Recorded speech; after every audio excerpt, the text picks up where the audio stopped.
Okay, welcome to another episode of the Sumer Sports Show. I'm Eric Eager. I'm normally joined by Thomas Dimitrov. Thomas has been out for a few weeks, so we'll get him back, I believe, in about a week to 10 days. But it's just me today.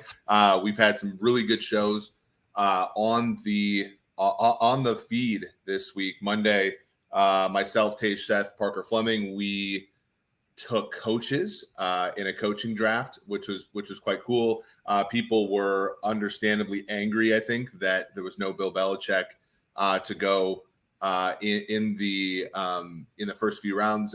Tage ended up taking him in the fourth round, and then on Wednesday, Tage and Parker, who have been filling in about once a week for me and Thomas, they had Bill Connolly, one of the really good people in the football analytics space, specifically the college football analytics space, to really sort of talk about his metrics, his process. It's a really good follow. I think Bill was one of those people when I was at Pro Football Focus and we made numbers for college football. I always wanted to make sure that I was directionally similar to Bill because he just I think has his finger on the pulse insofar as college football, and so go back and listen to that one. We've obviously we got Manscaped as a sponsor. We're getting another sponsor this summer, which is going to be really cool, and we're going to start coming out with some content. By the way, if you go to sumersports.com, it'll prompt you to sign up for an email newsletter that we'll be sending out in the near future. So that's kind of all of the things that I wanted to talk about here, at least originally. Before I talk about the league news, now it's kind of dark here. Actually, I'm at a friend. I'm in a condo in Florida right now. It's actually raining right now, and there wasn't great lighting all week anyway. So I do apologize for that. Unlike last week, where we had Matt Collar on this Friday show talking about his book, Football is a Numbers Game. I'm just going to go through the news again, much like a couple weeks ago. And there was some big news items, and it caused us, I think, a little bit as a community to sort of talk about some things that we've been talking about for a long time, at least in football analytics and football in general. And the first one was that the Vikings did finally release Dalvin Cook. Just to bring up Dalvin's numbers here as far as what he's costing here. Dalvin Cook with a post June 1 cut, and at sumersports.com, we have an article about what the post June 1 deadline actually means. It means that all prorated money, in this case for Cook, it's that 2024 dead money charge that you see on the right-hand side in the pink, $3.1 million. That is what the Vikings ended up saving by waiting until June 1st to either trade or cut him. If they would have waited before June 1st, that $3.1 million would have been accelerated to the 2023. Now, people will say, "Oh, what's $3 million? You'd rather have Dalvin Cook on the team than have that $3 million." Well, what the Browns showed last year is that money can obviously be rolled over as long as you're above the certain threshold for spending every year. You can roll over that money into the following year, and if there's no other use for it, right? And so it's funny, but like dead money, of course, decreases in its onerousness as the years progress. Cap space obviously decreases as well because the value of the cap goes up. So it might not be worth as much next year, but at least they gave themselves the option to use it this year. So that's what they're doing there. And, for the people who say Dalvin Cook, is a pretty good back still, this is my colleague Tage Seth, who often hosts the show with me. This is rushing yards over expected, which is an estimate based upon, some pre-play, but also, things like down and distance and all that. There are some versions of it that'll take on PFF grades, or other versions of it that will take on, the position of the blockers and stuff like that. Dalvin Cook is simply not a good running back anymore as far as running the football. And it's weird because, usually when a running back loses it, they lose their speed and stuff like that. In the case of Dalvin Cook, it wasn't so much that he lost the speed. I mean, we saw him break off a long run against the Miami Dolphins at Hard Rock. We saw them break off an 80-yard run to help the Vikings come back from a 17-point deficit against Buffalo. Catch a screen pass, take it to the distance to tie the game, I think, against Indianapolis in that, that crazy comeback that they had. it's not so much that he doesn't have the speed, it's that he can't break tackles anymore. And I think a shoulder injury where he didn't get it repaired, properly was part of that. But he simply can't make people, if he can't make somebody miss, he can't gain yardage. And I think that doesn't grow particularly well as you get older. The Vikings with, general manager Kwesi Adolfo-Mensah, opt to go into the season with a very running backs don't matter kind of analytically optimal room of Alexander Madison making the $3.5 million per year over two, a pretty effective runner when he's had an opportunity, a very good receiver out of the backfield. You kind of pay for knownness there where, ultimately he's sort of taking on that, if he can't be the actual bell cow guy, he can at least be pass protector guy. He can be blitz pickup guy when they really need him on late yardage or late down and long yardage situations. And then if he, somebody between Ty Chandler, a second-year player from North Carolina, Kene Nwangwu from Iowa State, who's been a very good kick returner, 3 touchdowns during his first 2 seasons. And Dwayne McBride, a guy that they just drafted from UAB, a very good runner, does really well in a lot of the metrics. I think that they'll be able to fish together a very good running back group out of that room. And when you think about their offense now, Jordan Addison, Justin Jefferson needs to, obviously get signed. I don't think he'll step on the field again for the Vikings until he has a contract. And KJ Osborne, along with TJ Hawkinson, another guy that they kind of have to make a decision about whether to extend this year or wait until next year. An offensive line with 2 good tackles. Garrett Bradbury emerged a little bit last year. That's going to be a pretty good offense. And I think people are going to be surprised at how little they miss Cook, to be honest with you, just because he wasn't particularly great last year, save for a few explosive plays. So that's one piece of news. Obviously this is meant to be for a while. One of the reasons they took this long, and just to give you guys an idea, is that if you want to trade a player, you can't designate them a post June 1 cut, right? So again, when we look at Dalvin Cook's stuff there, they would have, so they saved $9 million with this cut. If they would have traded him before the June 1st deadline, they can't designate that post June 1. And so from that perspective, you can always cut a guy post June 1 and then you get the money after June 1, but you can't trade a player for that same effect. So they were certainly holding out hope for a trade. Once that never materialized, once it got past June 1st, it never really, worked out that way for the Minnesota Vikings. So they ended up releasing him. The next piece of news also involves the Minnesota Vikings, which is kind of interesting. I think one of the reasons, obviously, is because they've struggled a little bit with their identity, and now they're kind of this is a rebuilding mood. The next question you have to have is for a guy like Danielle Hunter. So this is Danielle Hunter, who has been under some talks for trades. This is his kind of whole contract here. The 2018 extension that was basically a 5-year, $78 million deal. We're on basically the 6th year of that deal. Maybe it was a 6-year deal, or I can't remember if they extended it or not. But this is currently the deal. Obviously, you see the early years, which were a huge value to the Vikings, and then now you have this final year, which is kind of this conundrum. It's a $13 million cap hit for the Vikings. There are $11.2 million in voids still left. But Danielle Hunter's only seeing $4.9 million in base salary, as well as about $600,000 in bonuses, roster and workout bonuses this year. So really $5.5 million of new money. That would be what they save in a post June 1st cut. In which case the dead money that they'd have to deal with is that $7.62 million. And then because we're past June 1st, the 5.62 just gets prorated as dead next year.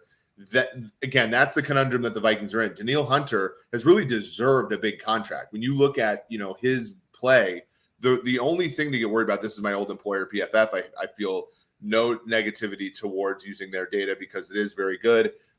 Just looking here at his stuff now, he missed the 2020 pandemic year. He missed the second half of 2021, but he was incredibly productive in those seasons. And then he came back last year, really struggled out the gate, about 3 pressures per game, kind of the first half of the season, but then he really turned it on. And when you look at 76 pressures and 605 pass rushing snaps, it's a 12.5% pressure rate. that's not as good as what he had in 2019, where he had 97 pressures in 616 pass rushing snaps. That was a career high 15.7% pressure rate, at least since he became a starter.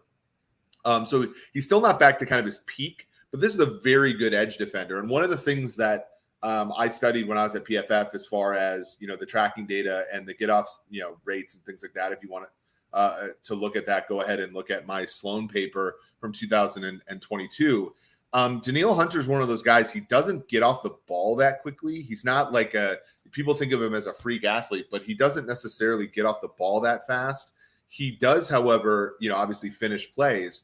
I think that there's a couple things that gives rise to. A, he's probably later on in his career going to be a very good secondary defensive end, outside linebacker, so a pass rusher in that way.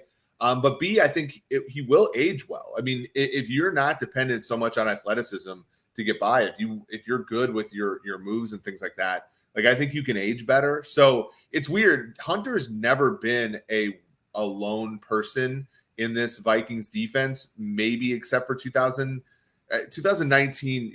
Everson Griffin was very much there with him. 2018 was the year that Everson Griffin kind of fell off for a little bit, came back, had his personal issues. But for the most part, 2015, through 2019, he's working with Everson Griffin. 2021, he was working with Everson Griffin. And then 2022 last year, obviously, Zadarius Smith was there. Zadarius Smith very much overshadowed him in the first half of the year. And then Hunter sort of surpassed him in terms of production later on. So I can see both. I can see a lot of the reasons why the Vikings might want to move on, because again, as we look at Hunter's, money, he's expensive to the Vikings, right? He's still $13 million. That's cheap for a guy as good as him, but it's still not an inexpensive thing. There's not a whole lot you can do to reduce his cap number with an extension, because you're going to have to tack on more bonus money. That's $7.62 million, and each of those $5.62 million in the void years. And sorry, I misspoke a little bit. Next year he would count $11.24 million dead, because the void years happen pre-June 1. So it's actually 11. So he costs $24 million in cap, in cap space the next 2 years. And yet, you look at that base salary, it's only 4.9. There's only 5.5. You're going to have to give him a weird looking deal, a long-term deal, to sort of smooth this out and have him not be more expensive this year to the Vikings, which really hurts, I think, because they still have to sign Justin Jefferson. They don't have a ton of cap space to begin with. They still have to sign Justin Jefferson. They still have to, in theory, get a TJ Hawkinson deal done. Now, that one might help them with relief, because the fifth-year option tag for a guy like him is not necessarily inexpensive. But that's certainly something to think about when you're looking at what the Minnesota Vikings have to do with Danielle Hunter. What's really funny, again, is, going back to Hunter stats, one of the things to look at if you're looking at Pro Football Focus and pressures is you want to, if a guy's a defensive end or outside linebacker, like an edge player, you want him to have more pressures, more than 10% of his pass rushers be pressures. That's kind of what I would consider to be a minimal viable pass rusher. Hunter's well over that for the most part, for the majority of his career. So that's been very good. He's gotten, even his comeback year this year, being able to play almost 1,000 snaps, which is almost a career high, and get, be involved in 13 sacks, 12 hits, 76 total pressures. That was a very good thing. There was another player that came up on, sort of the trade rumors this week, and that is Chase Young. Now, this is Chase Young numbers. And take a step back for a sec. For one, the Commanders decided to decline his fifth-year option, which would have been $17 million. The reason it was $17 million was because he did make a Pro Bowl in year one. And so even though he's a top 10 pick, it went by sort of that escalator there. It was actually not that expensive if you're talking about a top tier edge player. The problem is I think other than draft position, there's really not a ton sort of in the way of evidence that Chase Young is a top tier pass rusher. If you look at, for example, his pressure rate here, 42 pressures, even in his Pro Bowl year out of 498 snaps, that's only a pressure rate of about 8.5%. In year two, it's 24 pressures in almost 300 snaps, pass rushing, and that's still 8%. So kind of consistent one year to the next. He didn't really play last year much. And even when he did, that's 11% pressure rate, which is better. Certainly better, but in a small sample, like I don't think Chase Young has actually been productive enough to warrant, the 5th-year option. But the question becomes, can you make it worth his while to bring him in via trade? Because for Washington, they're not really unloading that much. It's just his 4th-year salary as a player who's been taken, second overall.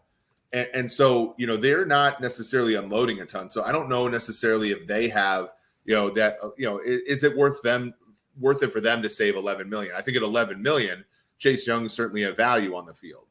And as a team going to come in thinking they get 1 year of Chase Young at 11 million, 11 million, and some of it's prorated bonus. So it's really going to be, a pretty cheap deal for a team that's trading, right? So you have probably, and I don't know if that roster bonus has been paid out yet, but he only has a $1 million base. So the team that acquires him, there is an edge there. We talk about with Hawkinson, we talk about it with Orlando Brown, players like that, where players who are highly drafted, who are available, if you can send over a high pick, like a second, for example, you're going to get a player who's being paid almost nothing because it's all, it's all prorated stuff and very little base salary.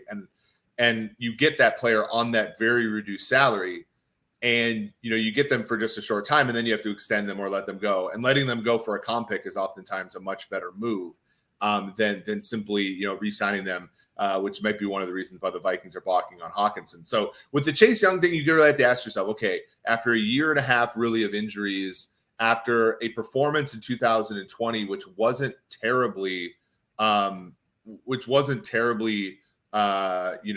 strong.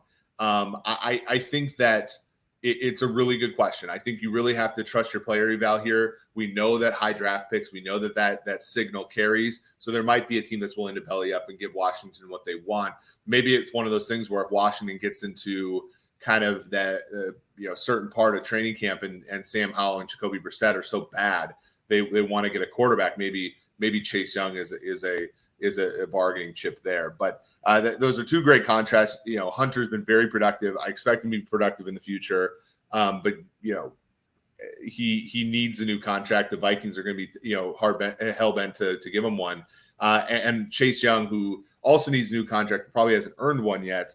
What would he be worth in a trade? Ron comes in here. Eric, Christian Darrisaw is also doing an extension. That's actually not true. Christian Darrisaw was drafted in 2021.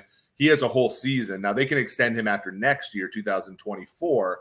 They can extend him. But yeah, I mean, Christian Darrisaw is an all-pro type player. So when you think about him, you think about Hawkinson, you think about Justin Jefferson, you think about Kirk Cousins, that core of the Minnesota Vikings, they're going to have to make some choices because in the past, not to besmirch the old GM, but like they refused to make tough choices back when Rick Spielman was the GM. And now they're in a situation where Kwesi Adolfo-Mensah has a lot of tough decisions. And I know he didn't necessarily take cutting Dalvin Cook. It wasn't probably fun for him, right? I don't think guys like doing that. So, those are a couple pieces of news here. It's an interesting time. I think Mike Florio, Pro Football Talk, branded the Dalvin Cook decision as an analytics decision. And while I'd love for our community to be able to take credit for that, I think it's just a little bit of like one guy's being paid top 3 in the league at his position. He's not top 3 in the league at his position anymore. And there's a lot of other things that this team has to do. Sign Justin Jefferson, possibly sign Hawkinson, possibly sign Hunter, that it was needed to be done to save that $9 million. And now that $9 million can be applied to some other things, namely getting the best wide receiver in the NFL under contract for as long as possible. Speaking of best wide receiver in the NFL, now he doesn't have that distinction anymore, but we've talked about DeAndre Hopkins a bunch on the show. What's really funny, and we talked about this actually on SumerSports.com. Go to SumerSports.com, sign up for the Zone. Give us, if you just with a simple email, you'll be able to sign up for all newsletter, and that will be a driving force for us to get you to our content during the course of the season, which we're really excited about. This is one on why hasn't DeAndre Hopkins been traded yet? And it's a very good question. He wasn't traded. He was released, and now he's free to sign with anybody. There was a discussion about, this arms race, sort of in the between the Bills and the Chiefs. But, from what I can tell, and talking to the people I talk to, I think they called and asked. I don't think that I don't think there's much of a back and forth between the Cardinals and the Chiefs or the Bills. And I don't think there's really much of a back and forth between the Cardinals, the Hopkins group now that he's a free agent, and the Chiefs and the Bills either. I think Hopkins is in a really tough spot where Odell got the biggest contract. The Ravens were willing to pay up so he would make a decision.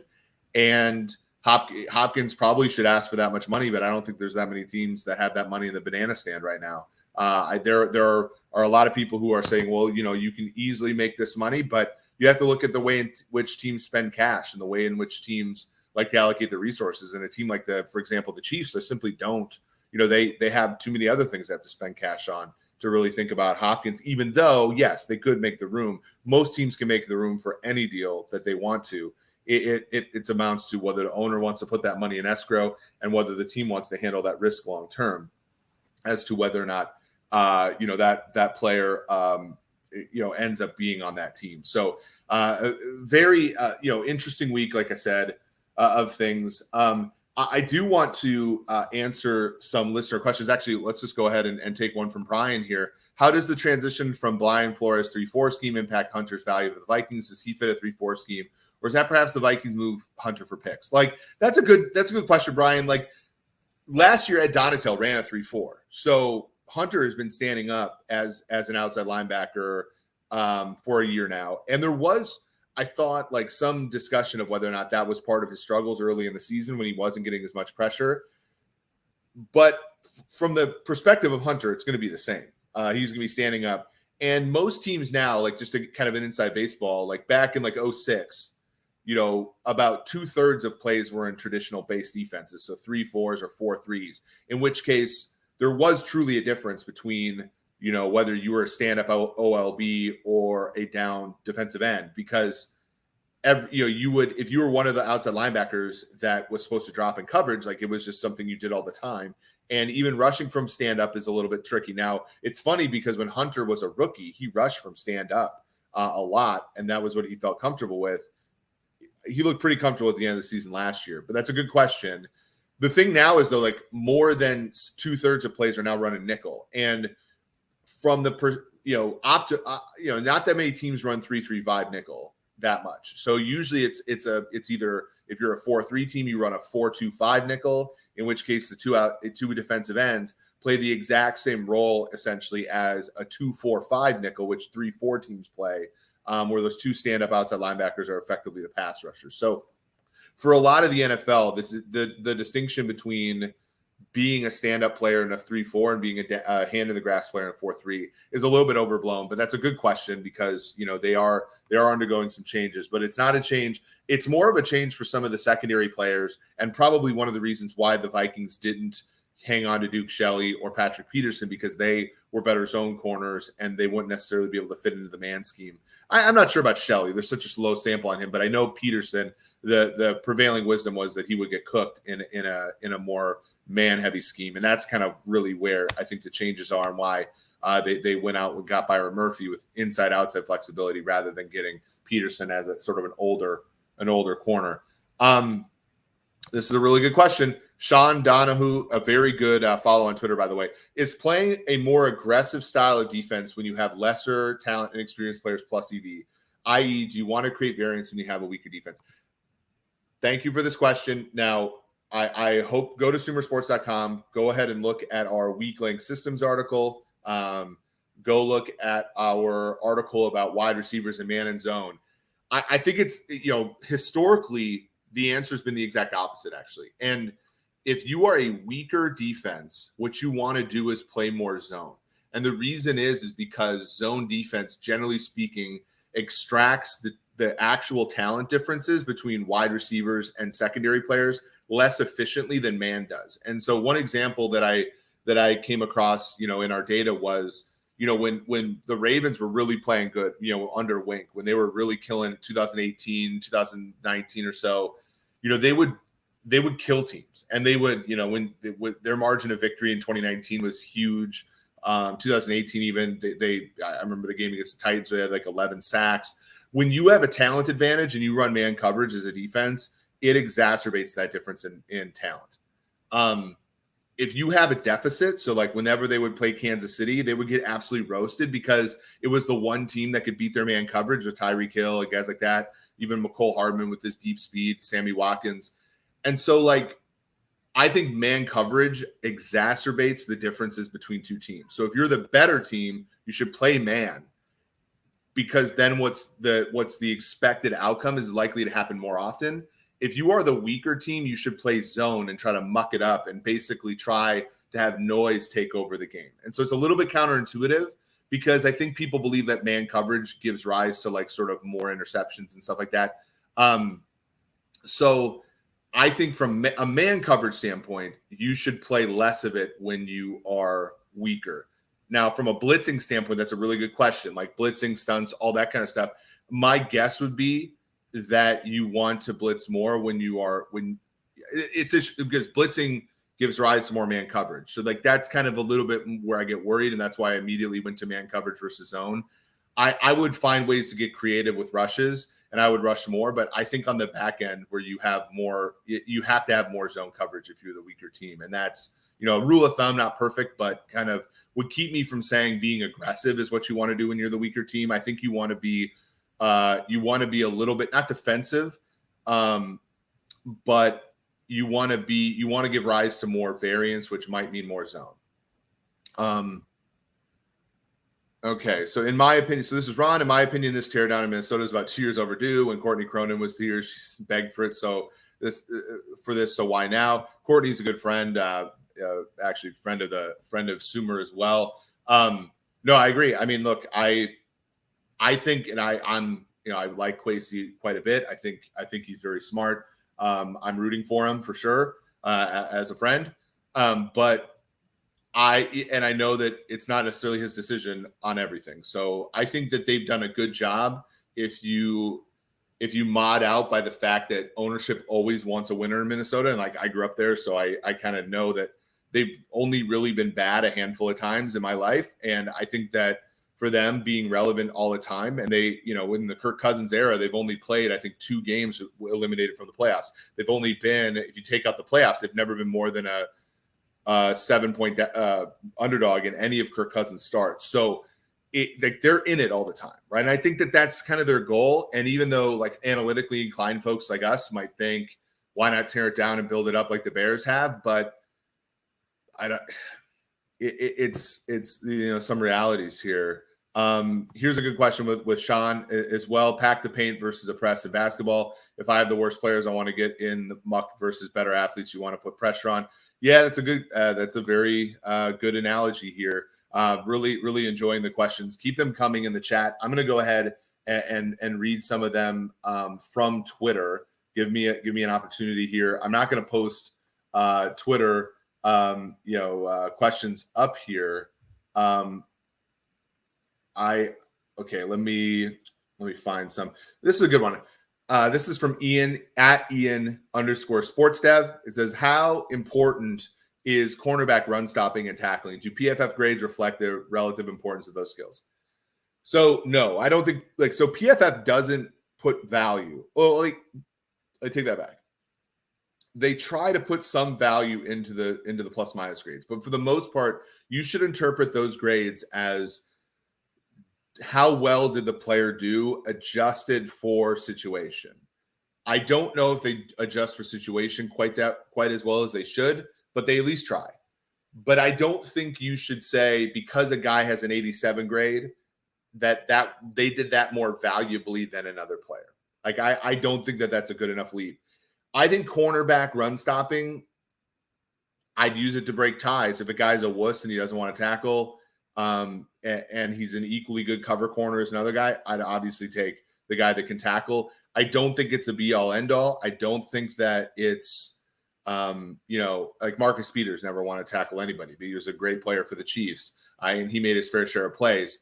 Run defense is a strong link system compared to some so run blocking is a weak link system. You just need to have one mistake in order to have a bad run play. And so on defense, you just need to sort of make one great play to stop the run. That's not necessarily true because run fits really do matter. But I think from a cornerback's perspective, like you're just there not to mess up, but also you can make a play or two punching the ball out, a la Piet Tillman. So I'll say like out of 10 run defense for a corner, outside guy, nickel guy, has to be kind of a difference maker there a little bit.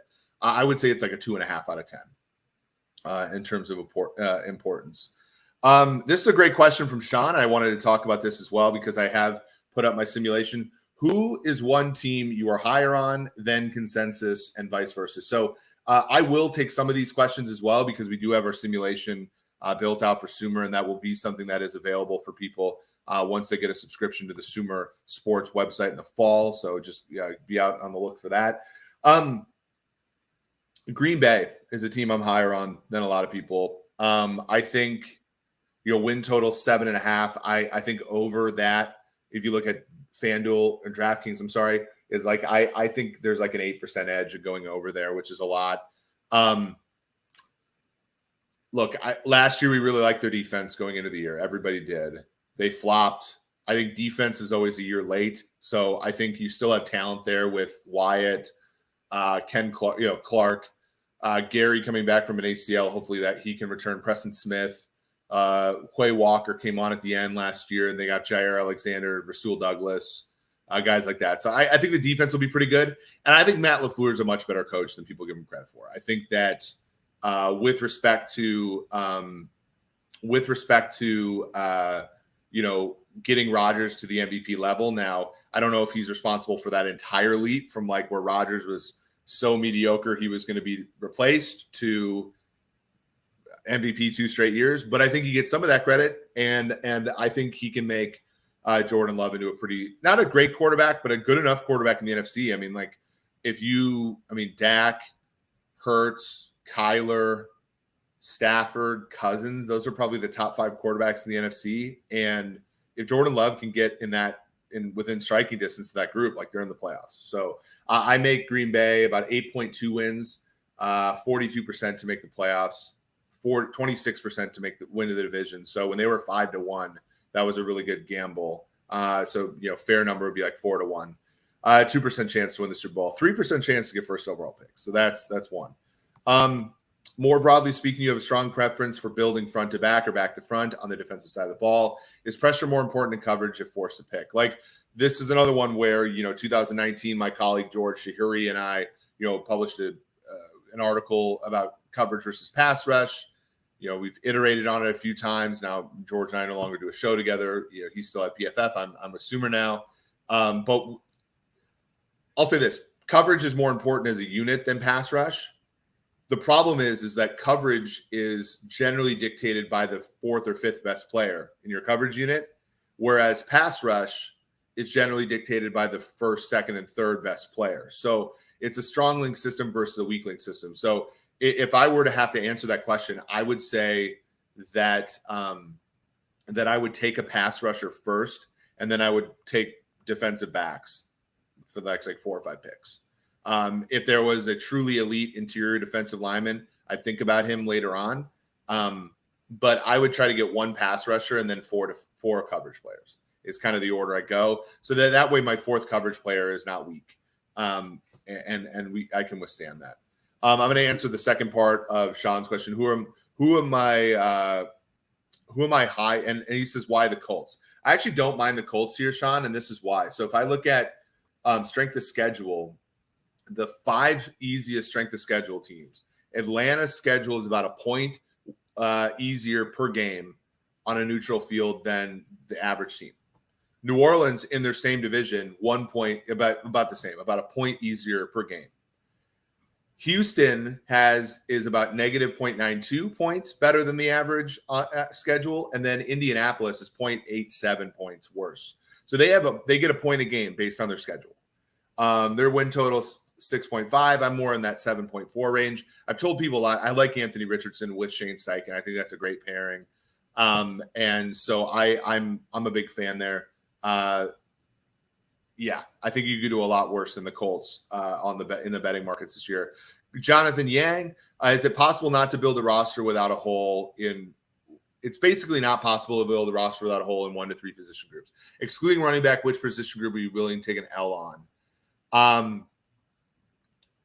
Linebacker is probably the second one. I think you can do okay without great linebackers. I think the Rams showed that a couple years ago. Obviously great linebackers are why the San Francisco 49ers defense has been the way it's been for a decade and a half. But I think, not to say the linebackers don't matter. I'm just saying that, I think you could get by without a linebacker. I think you can get by. Guards are hard, but I think guard would be my next choice. And then I'd probably say tight end, but tight ends, again, it's tricky, right? I mean, it's really hard. Sean says, I am long Indy. Good. All right, cool. Hey, here's a team, not to be negative, but I at least was going to answer the second part of that question. I'm not exactly sure why Jacksonville is getting as much love as they are. I think, 9.5 wins is a really, we make them 55 to make the playoffs, 46 to win the division. The market's painting them the other direction. They're minus 150, minus 160 to win that division. And I get it. My rule of thumb, though, when I'm looking at futures is I don't think you really want to go into futures markets only with going to futures markets on a team because of what their schedule or their division looks like. I know that one last year with Washington and New York and those teams are truly easy schedules. They went over. I think that's, a very reasonable, take, but it more often than not fails. I think you have to really like something about a team to want to go over. And look, Trevor Lawrence can be amazing. Obviously, Doug Peterson is a very good coach, but I don't necessarily know if Jacksonville's got a ton going for them enough to lay a negative price for them to win their own division back to back for the first time since the Mark Brunell days. Okay, let's ask some other questions. I talked about with Sean. Sean, you messaged on Twitter. More appealing by the dip candidate Chase Young or Danielle Hunter. I think Danielle Hunter's easily there. What do you think about using pressures allowed for O-line evaluation? This is from Thea Goshak on Twitter. Could it lead to misleading interpretations because of the fact that it can be impacted by the quarterback play, even in true pass set situations? What could be a better way to evaluate O-line play? Well, I think people have tried. I mean, one thing that StatsBomb, I think, has done a cool job with, one of my former interns who's now works with the Detroit Lions, Haley English. We were working on kind of looking at offensive linemen and how deep they pass set. So, using tracking data to sort of look at how deep they set. Brian Burke, of course, at ESPN built pass block win rate, which I think is a good metric. Generally speaking, though, those all like the same players. I think Pro Football Focus grades, when you look at them, they're different than pressures because you could give up a pressure because the quarterback was in the pocket too long, and they'll generally not charge that. They'll charge that to the O-lineman, but they won't negate his grade. They'll give him a 0 or something on that play. And then there are plays where the guy gets beaten right away and the quarterback throws the ball, to the point of the question, which is that quarterbacks influence the pressure rate so much. But there are ways around it, like pass block win rate, PFF grade. Those, generally speaking, are very highly correlated with pressures because if you get beat a lot, you'll end up having more pressures allowed, but it's not perfectly correlated. So I would just say, to the questioner, I would just say find a ton of different ways to evaluate them and sort of weigh them. And I know Ben Baldwin has done that, and I think he's done a good job of highlighting some undervalued offensive linemen. Here's a question, Nicholas Pierce. Hey, Eric, if you are the 49ers, do you try to play Lance with all that was invested in him, or can you sit him and play Purdy, assuming Purdy's healthy? You play the best guy. I think at this point, we know that there's no sunk costs, in a sound decision. And so everything you've done for Lance is irrelevant at this point. And I know that that's not how people usually operate, but that's how you have to think.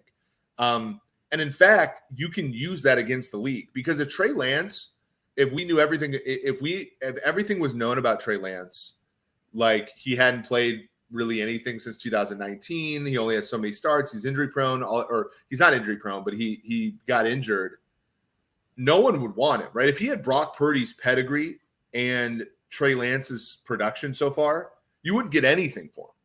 But since he has Trey Lance's pedigree, you can get something for him. You could probably get a second-round pick from the Vikings. You could probably get a third round pick from some team who has an injured or needs a backup. Let's say, I mean, I'm thinking about this, like what if you shipped him to Washington for Chase Young, right?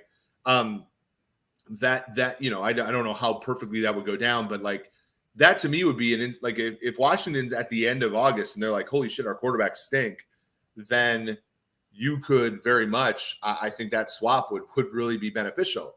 And the fact is again, you almost want to use the opposite of the sort of stem of this question for that is he's going to garner some respect in league circles in a trade because of what you invested in him in a weird way versus Purdy, who's probably more valuable to you than he is to any other team. Like I haven't talked the story. I actually want to have Sage on the podcast because he was the one that coached him up in the Shanahan system. Like I think he has more value to Shanahan than any other team, in which case you want to trade off the asset that has value to other teams as well. James Chamberlain, great stuff, Eric. What are the chances that Allen, Tua, and Rodgers play all 17 games? I think the Pats have the best roster since 2018 Super Bowl team. What are their odds to make the playoffs? Well, a good question. Let me look at New England here. I don't know if I agree with the premise necessarily that they have the best roster. We make New England about a 7.3 win team. We don't really see an edge in the markets. The markets have them at a 7.5 win team.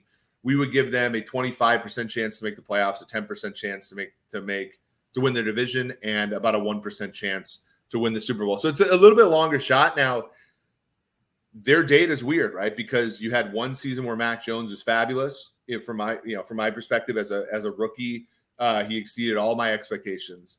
Then last year was quite bad, but how bad was it when you consider what they gave him in terms of play callers and stuff like that? You know, he's the classic case of when you're a young quarterback, you often give rise to your own sophomore slump because you play so well. Your offensive coordinator gets a head coach job, and then you are faced with having to run plays called by somebody else in year two, in addition to all the regression, gravity that you have in the first place. So that one's tough. I like what they do on offensive line. I like what they do, obviously, in the secondary. Really, really good stuff there. Judon remains one of the premier edge players in the league, I think. At wide receiver, that they go after Hopkins, that should really help them. At running back, I think Stevenson is a good player. So yeah, I mean, they're not terrible. I just think to answer your first question, yeah, I think Tua's a long shot to play every game. I think Allen is not because he's really, other than his rookie season, never been injured enough to miss time. Even last year when it looked like his elbow was really the problem, he never sat out. So I think he plays. And frankly, I think the Bills, when I look at Super Bowl odds, and I look at I make Buffalo fourth, a little ahead of Cincinnati, which I know the markets weren't, when we posted Sumer Sports at the Bills were one of the favorites still to win the Super Bowl after they lost to the Bengals. Every Bengals fan lost their mind, but the Bills were 6-point favorites in that game against the Bengals. If you run it back, I think they win more than they lose. They're very much a contender. I think, I make Kansas City 18%, Philadelphia 17%, San Francisco 10%, Buffalo 10%, Cincinnati 8%. Those are, to me, the most likely 5 teams to win the Super Bowl. I think Buffalo still has a class there. I think that the Jets, what they're hoping for is what Tampa Bay did in 2020, where the Saints were a well-established team that hadn't really won anything in that era. They come in, kind of feel themselves out during the regular season, and then go ahead and play really well in the playoffs with a great quarterback. I think that's their goal. I'm not exactly sure about Miami. It's funny, the biggest game of the season, the biggest game of week 1, no one's going to say this, but it's Miami versus Los Angeles Chargers. I think the team that wins that game's in the playoffs. I think the team that doesn't win, is going to have a long road to hoe. So a really good question there. Sean, again, how do you think the AFC-NFC imbalance resolved itself? Is it just natural cycle, like the AFC in the mid-90s, or could one of these elite quarterbacks who have not broken through try to jump the conferences? I think it's a great question. Burrow's not going anywhere. Herbert's not going anywhere. Rodgers, I think, will retire soon.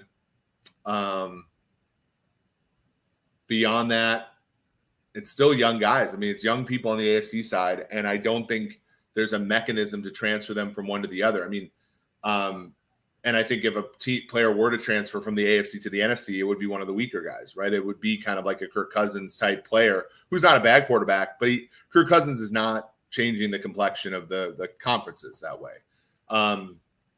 So no, I don't see it happen. And Anthony Richardson's like the highest upside player in that draft, and he went to the AFC as well. So I don't know how it shakes out. I mean, yeah, you're right. From like 1983 to 1997, there wasn't an AFC team that won the Super Bowl. Now there were good AFC teams: Buffalo, Kansas City, New England, among other teams that were. Denver made 3 Super Bowls before they won the one in '97.